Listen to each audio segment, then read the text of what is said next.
What's going on, YouTube? It's your boy Tiny Tim, and I'm back. This time I'm talking about Game of Thrones House of the Dragon, Episode 3. Now, before I express my extreme pleasure with this episode, I'm going to need everybody to go ahead and hit that like, comment, and subscribe down below. Turn on your bell for notifications, because we're going to be talking about this show and others all season long. All 10 episodes. Here we are at week 3. With 7 more spectacular episodes, I presume, to come. And got some questions, comments, and concerns. So, without further ado, let's get started. Alright, so boom. The main underlying theme in this show has been, at least so far, nobody's been talking about it enough, and we got to see it in episode 3. What was going on in the Stepstones. Now, I did make note that the time jumps. I'm not a huge time jumpy person if you do it wrong in a show or a movie, but they're doing it well. They're executing. I'll say that because if you do it wrong or improperly, then you're left with too much left to the imagination for the viewer. Too much to put together in their own mind. And it's like, I don't know. I didn't get it. But sometimes viewers want to be led along. They want to be, you got to bring me up to speed, you know? But they're doing a spectacular job thus far talking about what has happened and the proper amount of time jump and all of that stuff. So right now where we are is, initially I thought it was 2 years because of how old the son was. They were celebrating, the show opens and they're celebrating the child's name day. Prince Aegon's name day he's 2 years, but later in that scene they said something about it being a 3 years later. And since Daemon rode off on Syraxes and took the egg and all that stuff happened in Dragonstone last episode, it's been 3 years. He went off with Corlys and started this whole fucking war that's been raging for 3 years in the Stepstones. 3 years of piss poor preparation. Because they went over there and started fucking with them people and them crabs. So in the episode, though, we start with that fighting and the crabs and people getting nailed to the fucking stakes and all of this. And we got this dude, Prince, he talking cash shit. I don't even know his name. But until further notice, he's going to be a crushed fan. A crushed fan. And let me tell you why.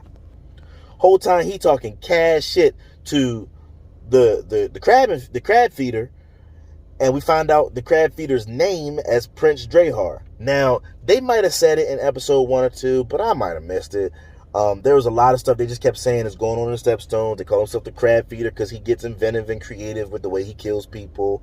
And I'm like, all right, okay, but they never said his name.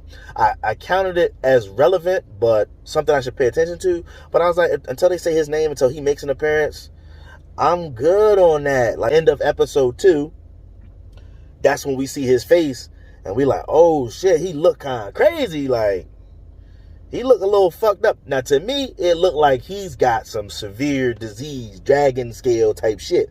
But I don't think that's necessarily it. And in talking with the fellas at the gig, that might not necessarily be it. But he definitely got something wrong with him, and I can't wait to see that. So we talking about, oh, it's Prince Drahar, and I'm like, okay. The only reason I knew that was because I had the captions on my TV. Otherwise, I didn't fucking know what his name was. And then the bull, he talking at Prince Drahar. Hey, Prince Drahar, my Prince Daemon is here to fuck you up. We gonna get all the bitches, hey, Prince, hey, your grace, I'm down here. Save me. Gets crushed by a whole fucking dragon foot. I thought that shit was so entertaining to open the episode because he was talking cash shit, just make. And yeah, my Prince gonna fuck you and your people up. Prince right here, come get me, I'll help you. Gets crushed. Get him out the paint early. So fast forward quite a bit, and we see the first official mention of a Lannister being a part of this king's court. He's not even a part of the court or the council rather, but he might be a part of the court. I don't know officially what his position was. I'm going to have to watch it again to find out what exactly his position was, because he's mentioned later in the episode as the twin brother of the guy who tried to get Rhaenyra. I'm going to have to watch it again to figure that out. But we get the first mention of Tywin Lannister, and I'm like, okay, here we go. Lannisters always got their hand in some shit, and it's like, yo, where they come? I don't know. That's a whole nother talking point that I don't even want to get involved with, because we know what Tywin Lannister and Tyrion Lannister and Cersei punk ass, and we know about all those Lannisters, but these twins, I think he's the same person playing himself as his own twin. And I think the way they wrote the script, they didn't initially plan for two people. I don't know. Something about it felt weird to me. And I think the twin was like a body double CGI thing. Who fucking knows? I don't know. I'm going to watch it again to figure out what his actual title is. And then we can address that further, if there's any relevance to it later. I don't know what's going to happen episode 4. But when he leaves the picture, we see that we get a first glimpse of 3 years later of Alicent, Hightower / Targaryen now, since they are married, and you got a 2-year-old and you got one on the way, got a bun in the oven. This is at the whole time they are at a birthday party, a 2-year-old birthday party celebration for the son. And we see she already got another one in the oven. I'm like, yo, Viserys wasn't playing no game. He get in, get out, get in, get out multiple times. But we finally see Alicent and the bun in the oven. Everybody's looking for Rhaenyra. Y'all seen it? Y'all seen it? I ain't seen it. Everybody's looking for her because it's technically her baby brother's birthday, and she's segregated herself. She's put herself out there next to the Godswood tree, and she don't want to be bothered with none of this. And I'm like, why? And the first interaction we get to see is Alicent walking out to the garden to go find Rhaenyra and see what her problem is. Like, yo, everybody looking for you. Like, bring your ass in a party, take a shot, and cut the bullshit. But in the last 3 years, Rhaenyra still got beef because of that shit from last week. Last week, when he pulled that, I'm going to marry Alicent Hightower, and boom, that's what it's going to be. The betrayal look on Rhaenyra's face, where she stormed out and Corlys stormed out. Everybody stormed out. Everybody got beef with that decision. And I said it last week. King might have messed up with that one. But he caused some tension between his daughter and his daughter's best friend by making her queen. Right? So it kind of fucked some shit up. So the first interaction, we see she's sitting out there with the guy playing the lute, playing his little guitar situation. She like, yo, start that track from the top. Yeah, but Princess, I already played it a million other times. You want to hear another tune? Now I want to hear another tune. I want you to start from the fucking beginning, like I said. Yes, Your Grace. She came on a magic dragon, or whatever the fuck the lyrics was. And I'm like, all right, so she just gonna punk him into playing that song again. Alicent come around the block like, yo, cut the shit, beat it. Princess like, start from the top. And Alicent pulled rank. That shit fuck with me, because I'm like, who the fuck do you think you are? Besides being the queen. Like, if you had any respect for me, in your queenly duties, you would respect the princess. As your best friend, you should respect the princess. If I don't want to fucking talk to you, I'm not going to fucking talk to you. Yo, your queen tells you to fucking beat it. He like, all right, but when I leave, I'm going to be playing my lute again. And I feel like Rhaenyra got good reason to still have a gripe. Because not too long ago, you was just sitting with me in front of Balerian's skull, praying with the candles, and go talk to your father. Go talk to him. Sometimes you have to talk to him. She goes, squash the beef, talk to him. He decides out of that conversation, yeah, I'm gonna fuck your buddy. Huh?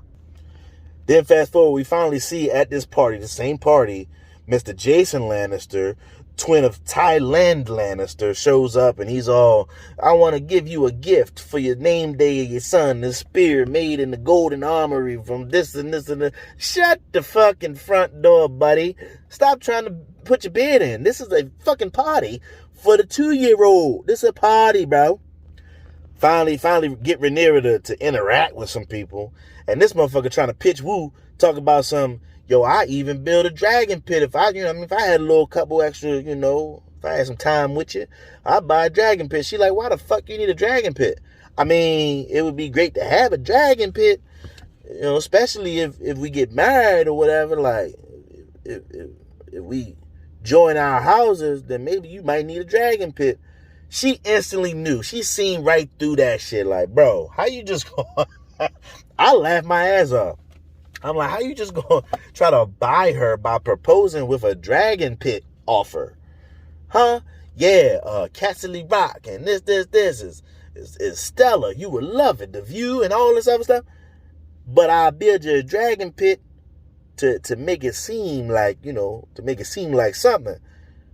Hey, my G, that is not how you do it. She seen right through that shit, and she went and hollered at Pops like, yo, Pops, you just really going you really gonna send him to be like, come on, I'm not trying to do that, yo. Don't put that on me. I'm not trying to be what you want me to be. And he all, yo, you gotta get married. Yo, it's loyalty to the realm and blah, blah, fucking blah. And I'm like, man, cut the bullshit.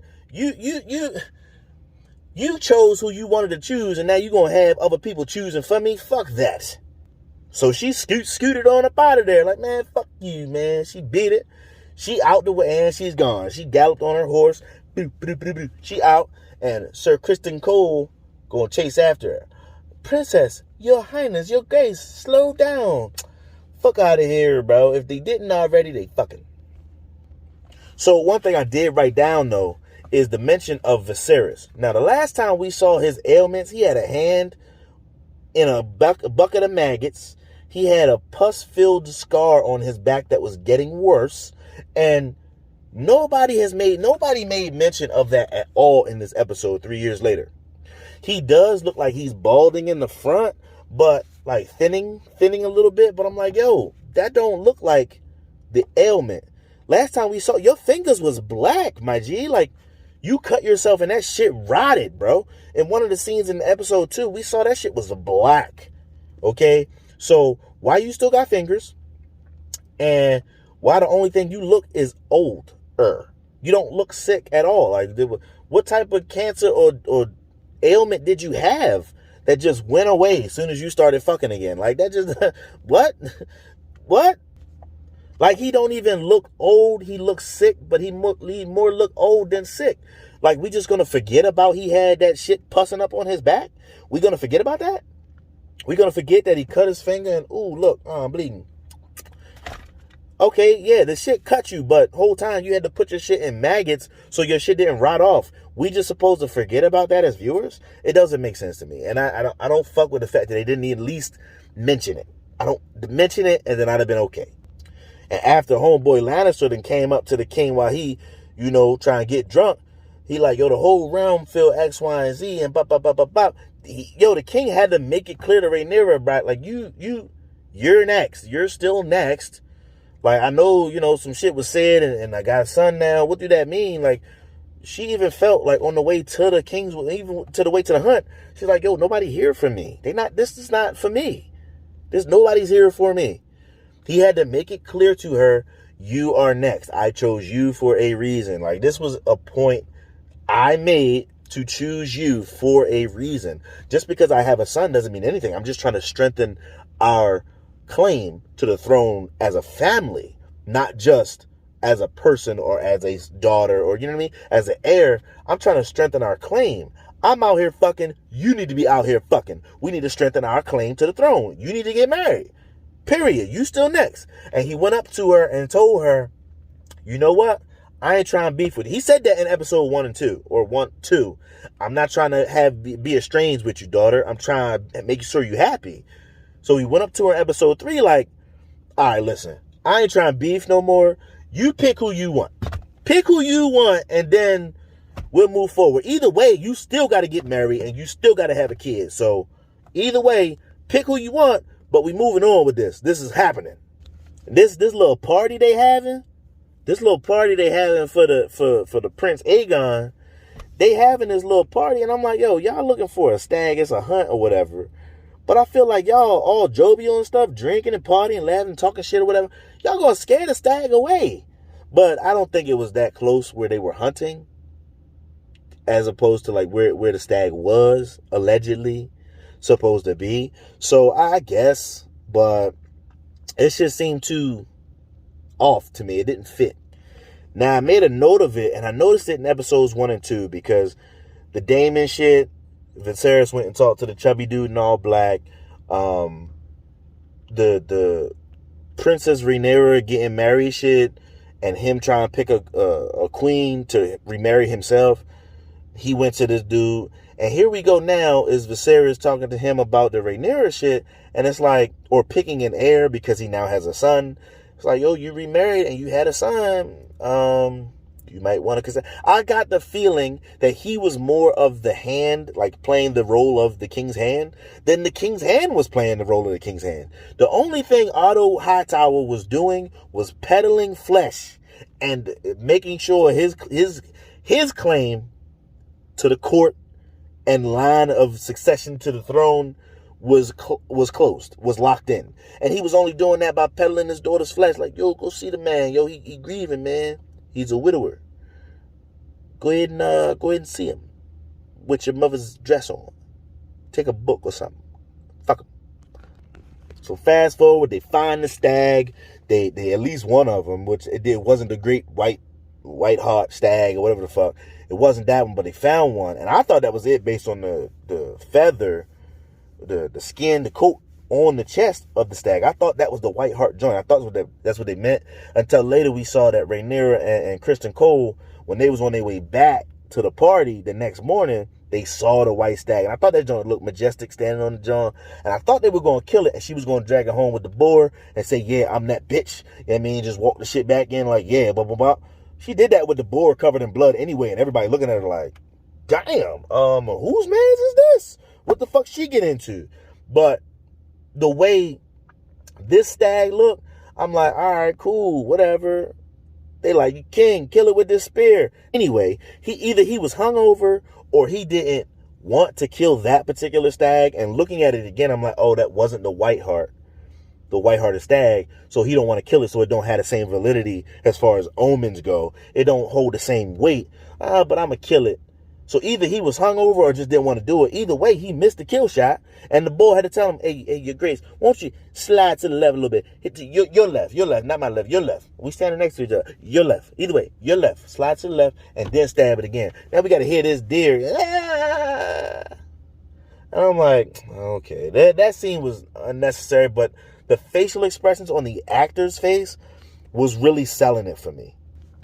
Fast forward, we get the king getting word that somebody sent a letter to him, straight to the king, is Vaemond Valerian, brother of Corlys Valerian, who's out there on the battlefield getting fucked up by the crab feeder and his people. He sent word like, yo, help.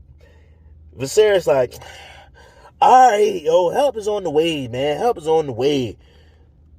He write his little letter, give it to the messenger, say, don't pass go, don't collect $200, don't stop, nigga, get this to my brother and him only. Gave it to him. This motherfucker come in with a dope entrance. Damon did. Dope entrance. Came in, read the note like, what we got? Singing like, oh no, baby. My brother coming? Nope. He went ahead and shot the messenger. Don't you know how they say, don't shoot the messenger, I'm just delivering a message? Nah, man, he shot the messenger. Beat him to shit with a helmet. Damn. Got me out here losing daylight. I had to change the light setting. But we see Vaemond Valerian, he's scared. He's scared, and the fact that Corlys had to rein him in, like, yo, I don't care if you blood or not. What you not going to do is raise my people to mutiny. We are here for a purpose. Granted, it's 3 years, and after 3 years, we still ain't solved shit, but we here for a purpose. You ain't gonna cause no mutiny under my shit, okay? So after the reading of the note, Damon, he's like, all right, well, he don't say nothing. He just paddle his boat over to the shore, walk up to the joint, wave a white flag, and I'm like, yo, so he just gonna parlay and surrender? He would much rather surrender and parlay than get help from his brother? Damn, that's kind of, you kind of arrogant, or I don't know what it is, but you just going to do that? You just going to give up because your brother said, all right, fine, I'm going to send you help. And it was all some bullshit. Damon came through with the fake parlay, and that motherfucker, that shit was dope. Drop his sword, dagger the one, bang, get him out the paint, then start running. I don't know how this man, and the crazy thing is, when he holding up the sword, and he just on the knee, taking a knee, how this motherfucker think that was going to go good? Damon. Like, he was about to risk his life than to take help from his brother at that point. So why couldn't you do that 3 years ago? You just thought you was going to go over there, cook him with the dragon, come home? That shows your immaturity here, and you don't know how to do that shit. That's not you. But that's why you went with Corliss, because Corliss supposed to know how to do that shit. But clearly that's not him either. So he hit with the fake parlay. But what we notice is the crab feeder's actual people, his arrowmen, his people shoot bow and arrow shit, they was up on the ledge like, yo, knock your arrows, man, because this motherfucker up to something. We don't trust nobody. And sure enough, soon they let them things loose soon as he killed that first dude, and he was dodging every one of them. I'm telling you, this whole section of this episode gave me Battle of the Bastards vibes, to the point where he's dipping and dodging, dive, duck, dip, dodge. He in and out. He handling business. There was one time he got circled. He was in a shipwreck, a little wrecked boat situation, got surrounded, and that's where I felt like he was in the Battle of the Bastards when Jon Snow got smothered. I'm like, yo, this shit is a wrap. Yo, they about to kill him off now. Like, oh no. And lo and behold, he gets surrounded, and motherfuckers come out the woodwork. When I tell you they came out the woodwork, that dragon came out of nowhere, which is still up for debate on who was actually on that dragon. But I'm going to leave that conversation for another time, I think, until I know for sure. I'm going to watch the episode 2 more times. But after all this, the dragon cooking shit, the sea snake and his people fucking up the crab feeders people, and out of nowhere, we get a shot, just one shot, of the crab feeder walking back into the cave. I'm like, oh shit, we about to get some work. Let's go. Damon running into the cave. Let's get it. And we get nothing. All I asked for is that we had seen that fight. Just some montage of fight back and forth. Something. Show me something. This motherfucker really dragged him out of the joint like a kid dragging his blankie out. Oh, that's my little blankie. That's the one I can't do nothing without. He gonna drag out a half a body, and all of a sudden you the man. Guts hanging out and shit. Show me that fight. You covered in fucking blood. Head to toe. Head to toe covered in blood. All your white hair is brown and red. And we ain't see none of that shit. We ain't see none of it. And I was highly disappointed with that fact. Like, why couldn't we see that? I mean, with that aside, it was overall not a bad episode. I really enjoyed the last, that fight scene. Like I said, Battle of the Bastards vibes, and I really fuck with it. But I think he changed the game. Damon, that is.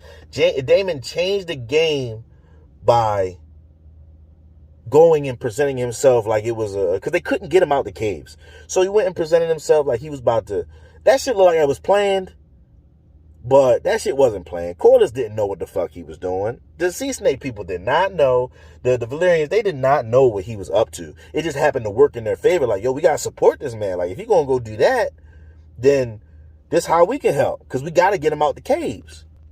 So overall, it wasn't a bad episode. I really fucked with it. He changed the game with that. We got to see Drahar, the crab feeder. We got to see him, but then we got to see him in half. And I'm like, I think that's going to have some ramifications going forward. Like, yo, you killed the prince of a land.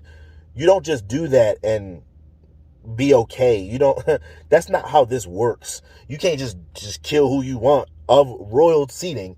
And like, had that happened to Damon, Viserys would have been like, yo, we torching every fucking thing. So I already know, like, there's going to be some ramifications behind that. But to what end, I do not know. But I do feel like that's going to be a problem later. I just feel like Damon wanted to win it on his own. The moment he got that letter, he like, yo, fuck it. Yo, balls to the wall. Let's just go. Let's just go because we can't get him out the caves. This how it's going to get him out the caves. Whatever, bro. I'm a fake like I'm surrendering shit over. I get it. Y'all winning, we losing, I quit. But that's the only way that battle was going to be won. And Damon took the initiative like, yo, fuck it. Let's just go. I'm going to go. I'm going to go. And they won because of it. They changed the tide of the battle. And I really enjoyed the overall, especially the Rhaenyra Viserys dynamic. And I think a lot of the characters being Viserys, Rhaenyra, and Daemon were elevated a level to me because it's like, yo, y'all changed the game now. So Rhaenyra made it clear, you don't fuck with me, I don't fuck with you. Viserys made it clear, pick who you want, but pick somebody quick. You know what I mean? And he also made it clear that, yo, you're still the heir. Because I said what I said, I meant what I meant. But pick who you want, but hurry the fuck up. Daemon, on the other hand, he made it clear too, like, yo, this is my shit. I'm going to do this. I got to claim just as much as Rhaenyra does to that throne, but my brother be on some shit sometime. He fucking nut. Yeah, but until next time, listen, we're going to talk about episode 4 when episode 4 drop. Until next time, this is your boy Tiny Tim, and I'm about to be out, but make sure you hit that like, comment, and you subscribe. Email me at tinytimgaming3@gmail.com. Join the conversation. Let's talk about it. We're going to talk about it as much as we can. Game of Thrones, House of the Dragon. Catch me on all socials at tinytimgaming3, here on YouTube and Facebook at tinytimgaming. If you don't see this logo, that's not me. If you don't see this hat, that's not me. If you don't see this situation, it ain't me. But until next time, it's your boy Tiny. Out.